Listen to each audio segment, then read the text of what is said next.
Now, in the second part of the experiment, you have to create a table in Excel file. In the Excel file, you will have a voltage. So we will start from 100, 120, 150, 180, and 200 volts. But however, constant current should be different for each group.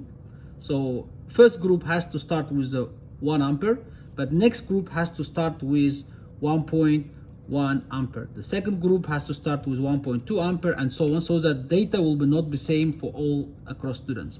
So basically, for each voltages, you have to measure the diameter of the rings. Okay, once you measure diameter of the rings, you have to calculate diameter square of each of them. Then you have to plot the graph where you will have voltage versus diameter squared in meters. So you have to get the slope. From slope, basically you will get diameter square over voltage, or 1 over slope will give you voltage over diameter 2. And using equation 5, you have to do calculations in your experiment part 2. Now, in the second part of the experiment, what you have to do, you have to first set the voltage to 100 and put the current. So first group has to put the current into 1 ampere, okay? But second group has to put the current to the 1.5 ampere.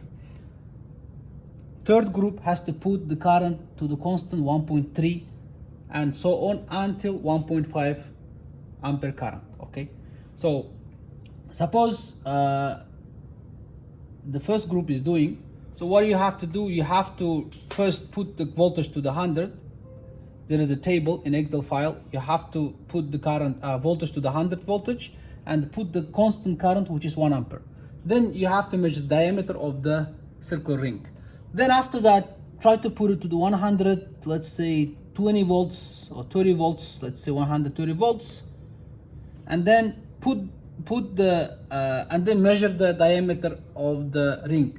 Then you have to bring to the 150, 180, and then and until 200 voltage. So as you can see, when I'm changing the voltage from 100 to 20 from 100 to 200 voltage, diameter is increasing. So you have to take a note of the what is your voltage and what is your diameter of the ring. Keep the current constant to 1 ampere, okay? But for the next group and the next group, you have to set the current to 1.1, 1.2, 1.3, and so on.